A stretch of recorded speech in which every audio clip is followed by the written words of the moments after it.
Hello students, I am Ravi Kumar from KV CRPF Mokama घाट। आज हम लोग हिस्ट्री का 6 chapter town traders and craft person यानी नगर व्यापारी और शिल्पजन में हम लोग जानेंगे। इसके पहले हम लोग जाने इसमें एडमिनिस्ट्रेटिव सेंटर्स के बारे में, प्रशासनिक केंद्र के बारे में हम लोग जानेंगे। आज हम लोग temple towns and pilgrimage centre यानी मंदिर, नगर और तीर्थ केंद्र के बारे में हम लोग जानेंगे।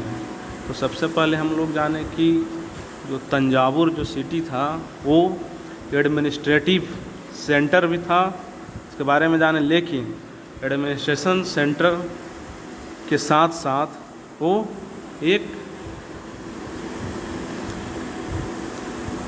एक टेम्पल टाउन्स भी था, वो तंजावुर सिटी, ठीक है। और जब अर्बनाइजेशन जब होता है, नगरीकरण, तो उससे क्या होता है, टाउन्स का डेवलपमेंट होता है, शहर का विकास होता है, जो कि टेम्पल टाउन्स जो मंदिर जो नगर थे उसके द्वारा भी होता था उस समय, ठीक है।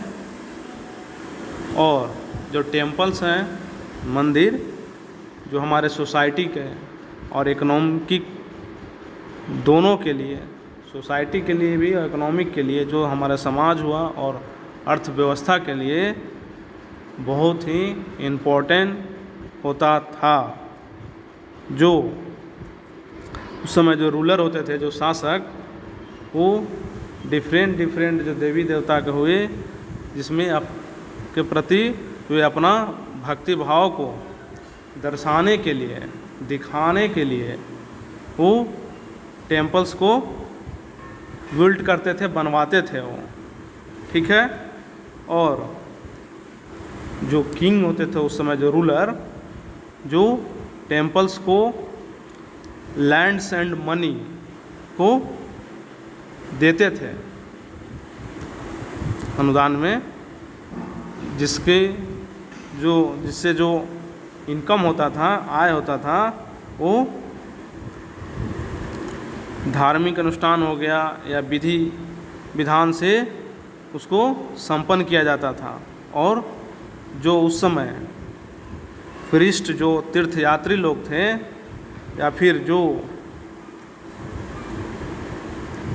पुरोहित पंडित को भोजन कराया जाता था। और उसके बाद क्या होता था कि सेलिब्रेट फेस्टिवल्स किया जाता था, माने फेस्टिवल को सेलिब्रेट किया जाता था, मनाया जाता था, पर्वोत्सव मनाए जाते थे, ठीक है।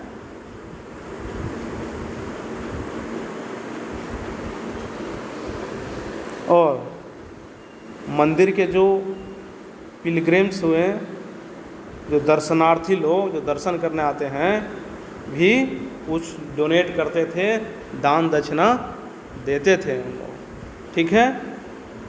और जो टेम्पल जो अथॉरिटी हुआ, जिसको दिया जाता है टेम्पल चलाने के लिए, रखने के लिए, कि किस तरह से चलाया जाए, मैंने करता धरता हो गया टेम्पल को रखने वाला, व्यवस्थित करने वाला, जो टेम्पल अथॉरिटीज है होते थे, वे मंदिर के जितना भी wealth to finance trade and banking, यानी कि मंदिर के जो धन होता था, जो व्यापार में लगाते थे और साहूकारी में भी लगाते थे उन लोग।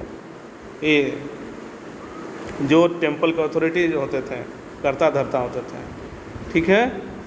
और फिर क्या हुआ कि धीरे धीरे जब डेवलप होता है तो वहाँ पर लोग आएंगे, जिसके चलते क्या हुआ कि जो टेम्पल के आसपास हैं, अराउंड द टेम्पल के आसपास प्रीस्ट लोग, जो पुरोहित पुजारी हुए, फिर वर्कर लोग जो कामगर हुए, फिर आर्टिसंस जो शिल्पकार हुए, और फिर ट्रेडर जो व्यापारी हुए, उन लोग पिलग्रिम्स जो तीर्थयात्री या फिर जो दर्शनार्थी के लिए जितना भी ज़रूरत होता था उसको पूरा करने के लिए उन लोग क्या हुए, इन लोग वहीं पर बस गए, वहीं रहने लगे।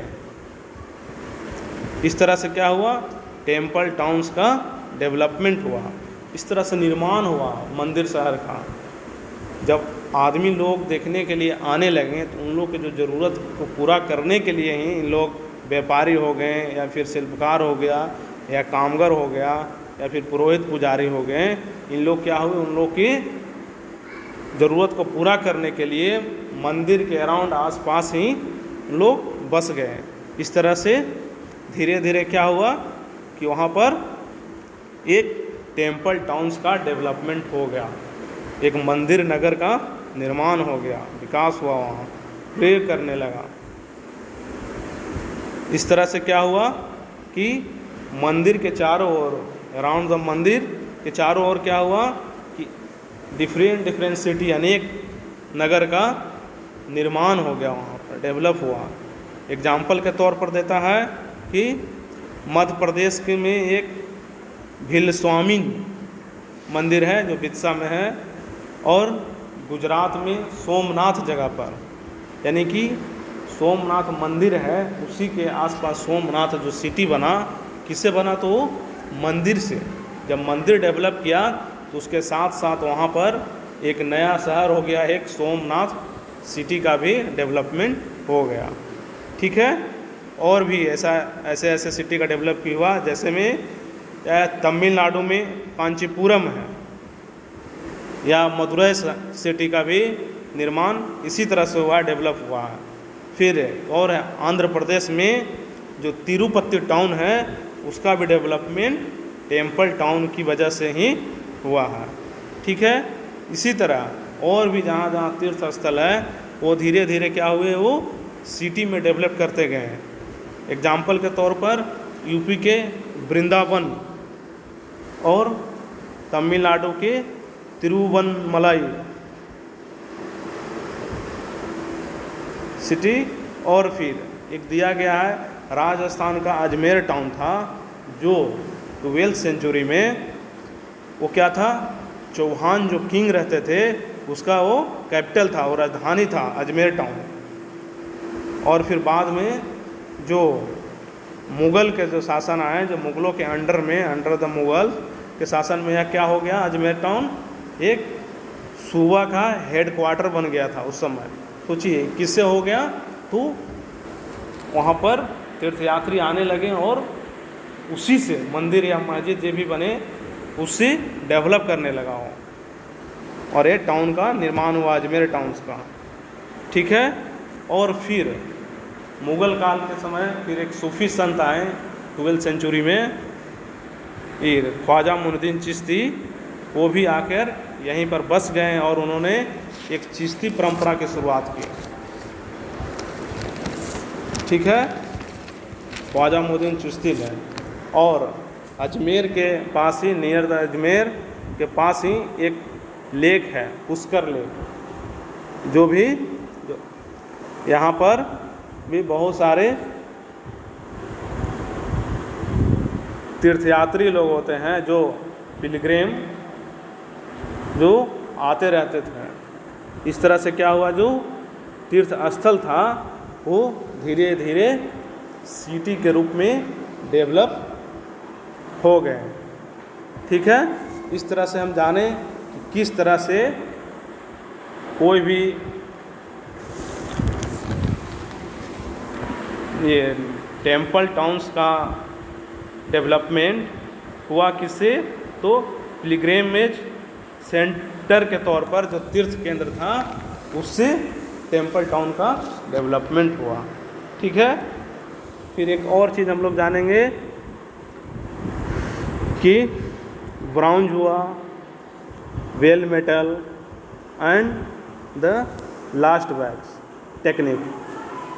एक कांसा या घंटा धातु, वेल मेटल और लुप्त मोम का एक टेक्निक के बारे में हम लोग जानेंगे। ये सब टेक्निक कब यूज किया जाता था, तो चोल के समय में, चोल जब रूलर रहते थे उस समय में।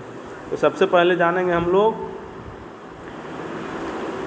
ब्रॉन्ज, जो कांसा हुआ। कांसा एक वो चीज़ है मेनली कंटेंट जिससे मिलकर बनता है कांसा, एक कॉपर और टीन से मिलकर बनाया जाता है। इसको दोनों को मिलाकर, कॉपर और टीन को मिलाकर ही कांसा मेटल का निर्माण किया जाता है। ठीक है। और फिर इसमें हम लोग जानेंगे, एक है बेल मेटल के, घंटा धातु जिसको कहते हैं। बेल मेटल में क्या होता है कि इसमें जो ब्रॉन्ज होता है, जो ब्रॉन्ज के मात्रा को ग्रेटर देन माने कुछ अधिक, कुछ ब्रॉन्ज मेटल को कुछ अधिक मात्रा में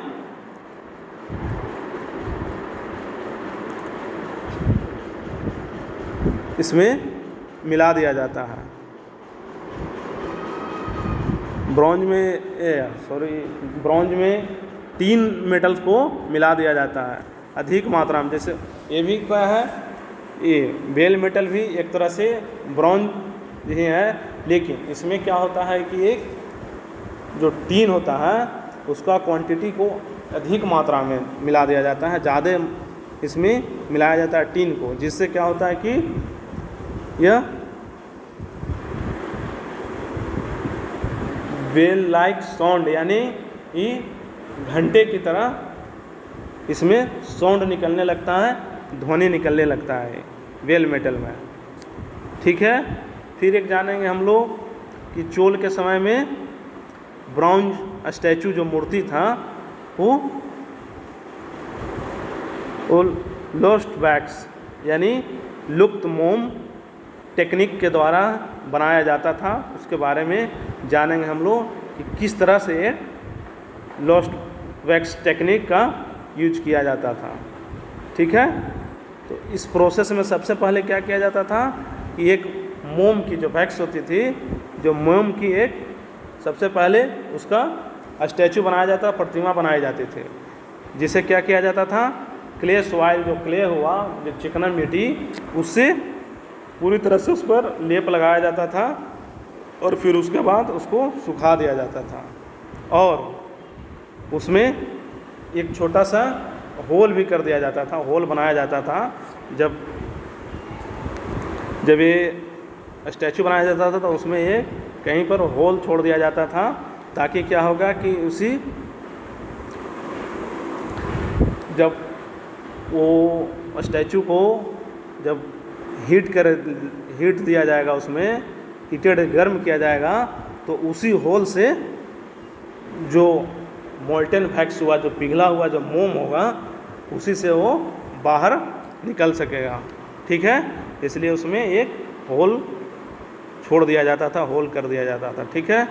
और फिर जब पिघला हुआ जो मोम है वो बाहर जब निकल जाता था, तो फिर उसमें क्या बचा, ऊपर से एक क्ले सॉइल, जो चिकनी मिट्टी था, वही सिर्फ बच जाता है। वो क्या हुआ, एक खाली सांचा की तरह हो जाता था। ठीक है।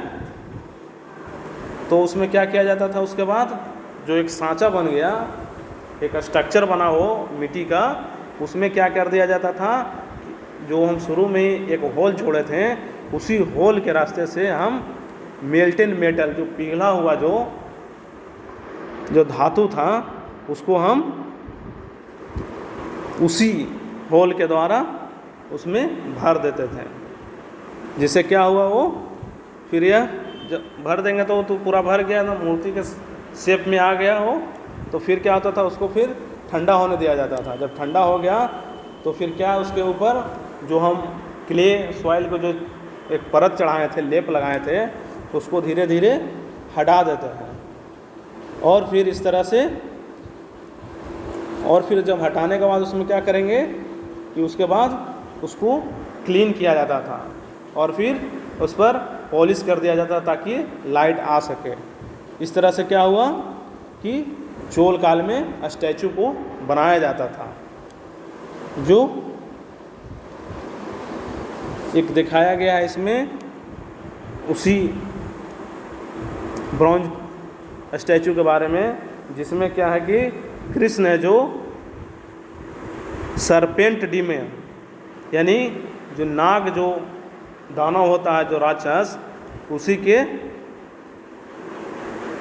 कलिया पर ऊपरी उसको किस तरह से काबू कर रहे हैं उसको दिखाया गया है। ये क्या है? तो ब्रॉन्ज स्टैचू है, कृष्ण भगवान के बनाया गया है। ठीक है, इस तरह से हम लोग जाने कि किस तरह से उस समय ब्रॉन्ज स्टैचू का बिल्ड किया जाता था, निर्माण किया जाता था, उसको बनाया जाता था। कौन सा टेक्निक था वो? तो lost wax technique, wax technique, जो लुप्त मोम यानी कि मोम को पिघलाकर इस तरह के स्टैचू का निर्माण किया जाता था। ठीक है, ओके।